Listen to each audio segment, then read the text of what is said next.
வணக்கம் நண்பர்களே, racing kids சேனல்லேருந்து.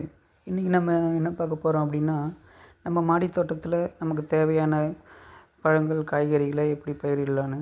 இன்றைக்கி நம்ம பார்க்க போகிறது நம்ம வீட்டில் இருக்க லெமன் செடியை தான். இது சாதாரண வெரைட்டி இல்லை, இது ஹைப்ரிட் தான்.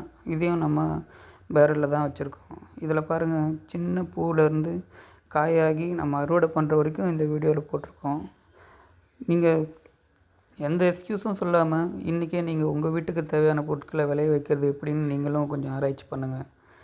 நம்ம வீட்டில் பாருங்கள், ஒரு சின்ன பேரல் தான். பேரலில் பாதியாக அறுத்துட்டு அதில் மண், கோகோ பீட் போட்டுட்டு நம்ம நர்சரியிலேருந்து வாங்கிட்டு வந்த எலுமிச்சங்கன்று செடியை நட்டு வச்சோம். நட்டு கிட்டத்தட்ட ஒரு 2.5 வருஷம் ஆயிடுச்சு. ஆனால் இது ஒரு வருஷத்துலேயே காய்க்கவும் ஆரம்பிச்சிருச்சு. நல்ல ஈல்டு கொடுக்குது, அதிகமாக விளையுது. வீட்டுக்கு போக மற்றவங்களுக்கும் கொடுக்குற அளவுக்கு நம்ம காய்க்குது. நீங்களும் இதை கண்டிப்பாக ட்ரை பண்ணுங்கள். தேங்க்யூ ஃபார் வாட்சிங்.